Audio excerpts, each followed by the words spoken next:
Imam Al-Ghazali rahimahullah wa nafa'ana bi'ulumih.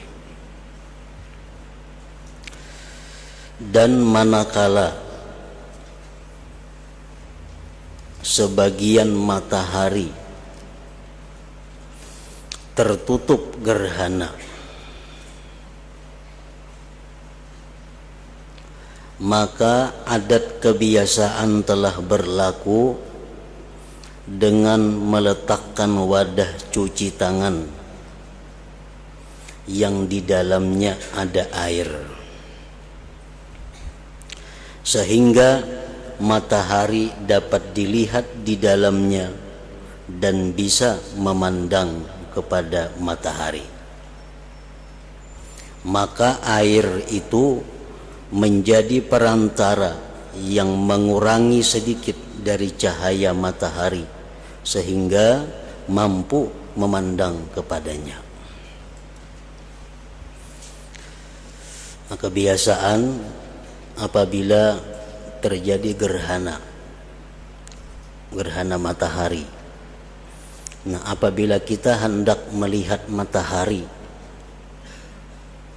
di waktunya gerhana dan sampai terbuka kembali dari gerhana itu, maka biasanya kita mengambil wadah yang berisi air.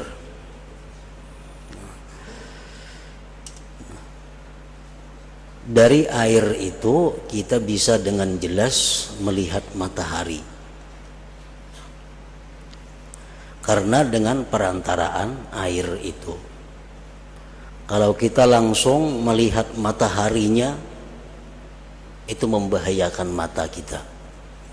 Begitu gerhana terbuka kembali, maka matahari akan bercahaya dengan sangat terang. Nah, kalau kita melihat itu membahayakan mata.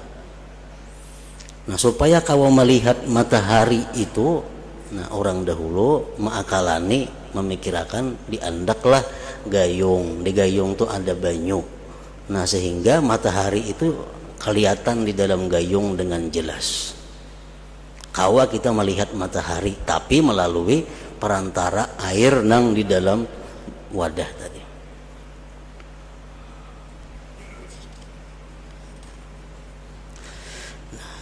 Maka begitu pula perbuatan-perbuatan, maksudnya perbuatan-perbuatan manusia atau makhluk lainnya, adalah perantara yang padanya kita dapat menyaksikan sifat-sifat orang yang memperbuat.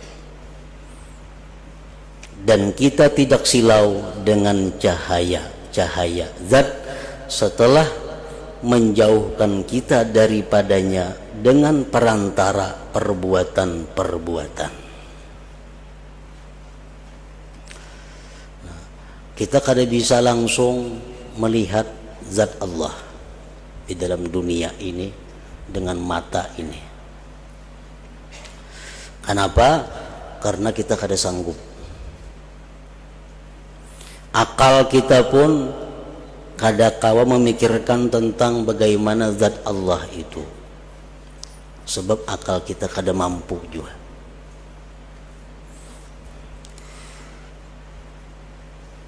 Nah, bagaimana caranya supaya kita ini bisa melihat, menyaksikan sifat-sifat Allah?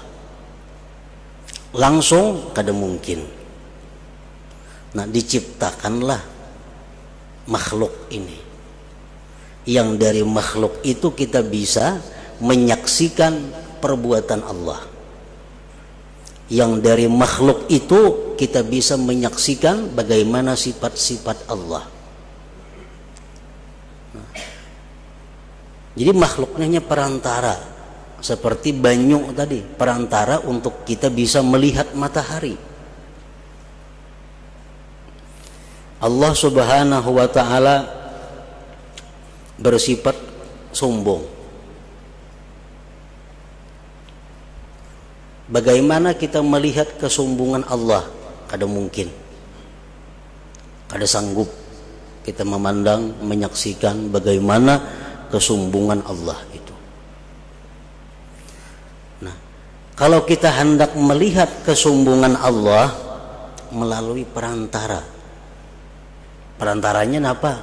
Lihati manusia nang sombong. Nah, kita melihat manusia nang sombong, nah itulah kesombongan Allah.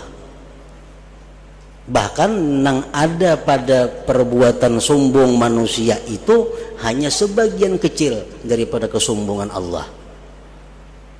Nah, dengan adanya manusia nang sombong itu, kita bisa menyaksikan bagaimana besarnya kesombongan Allah Subhanahu wa taala itu. Nah, jadi bila kita melihat orang-orang nang sombong, kita disuruh ingat, macam itu kesombongan Allah Subhanahu wa taala. Kita bisa menyaksikan kesombongan Allah tapi lihat lewat manusia ini. Bagaimana kita hendak menyaksikan kasih sayang Allah? Allah Maha Penyayang. Kada akan bisa kita melihat kasih sayangnya Allah, karena mata kita kada mampu, akal kita kada mampu untuk menyaksikan kasih sayang Allah. Nah, tapi kita bisa melihat kasih sayang Allah itu lewat perantara. Kita lihat seorang ibu begitu sayang kepada anaknya. Macam apa sayangnya mama lawan anak itu.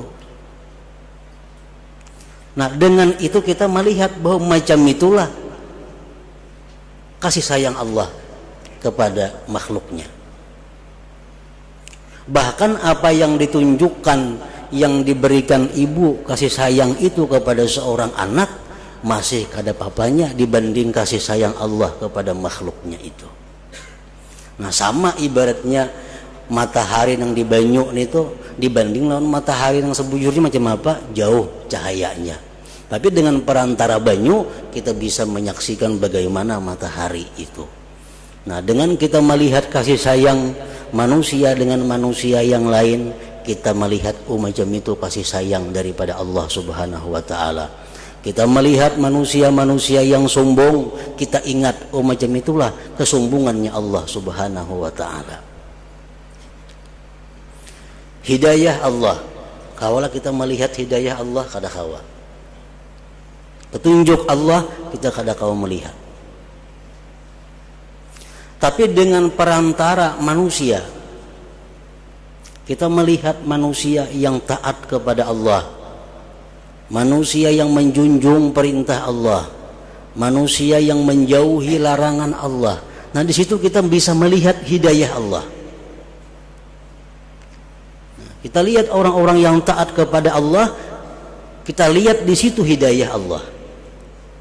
Itu orang yang dapat hidayah Allah. Sembahyang orangnya, menuntut ilmu orangnya, takwa kepada Allah. Itu perantara kita untuk menyaksikan bagaimana hidayah petunjuk Allah Subhanahu wa taala. Jadi kita melihat orang yang takwa, di situ kita ingat kepada hidayah Allah Subhanahu wa taala yang diberikan kepada orang itu. Nah, kemudian bagaimana kita bisa melihat laknat Allah, kutukan Allah?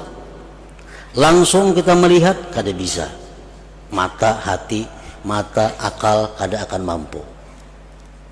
Tapi kita lihat orang-orang yang berbuat maksiat kepada Allah. Nah, itu contoh kutukan Allah. Orang-orang yang zalim itu orang-orang yang dikutuk Allah.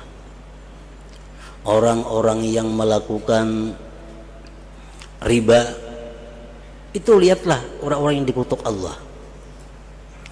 Orang-orang yang minum arak itu orang yang dikutuk Allah.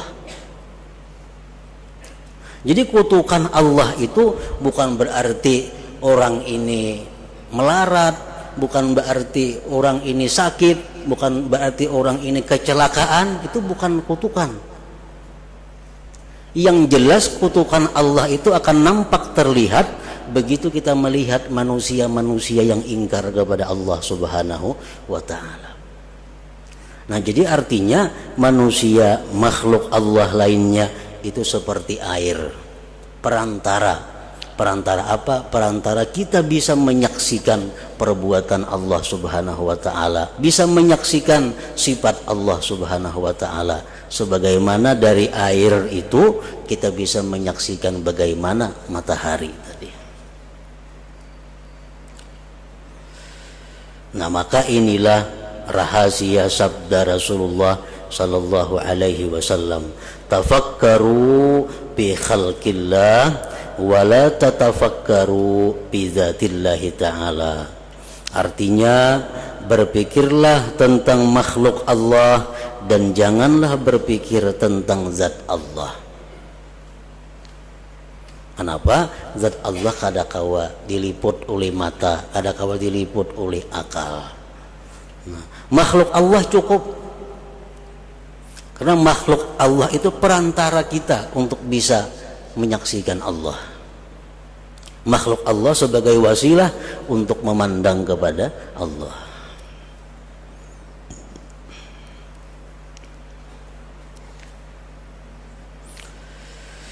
Nah, penjelasan cara tafakkur tentang makhluk Allah Ta'ala.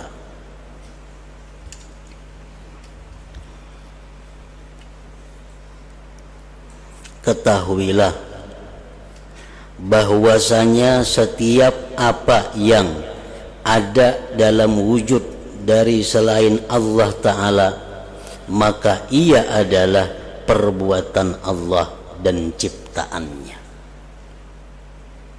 Nah, ini yang pertama, diyakini bahwa seluruh yang ada selain Allah, maka itu adalah ciptaan dan perbuatan Allah Subhanahu wa ta'ala. Tidak ada yang lainnya. Nah, ini ngarannya tauhid fi'il. Ini yang pertama yang wajib dilakukan oleh setiap orang yang beriman. Meyakini, mengimani bahwa setiap yang ada selain Allah itu merupakan ciptaan dan perbuatan Allah Subhanahu wa ta'ala. Itu hakikatnya. Kalau ada kita menyambat bahwa itu ulahan si anu, bikinan si anu, itu hanya adalah majasnya. Itu kada sebujurnya. Nang bujurnya ulahan Allah Subhanahu wa ta'ala. Itu nang bujurnya, nang diyakini.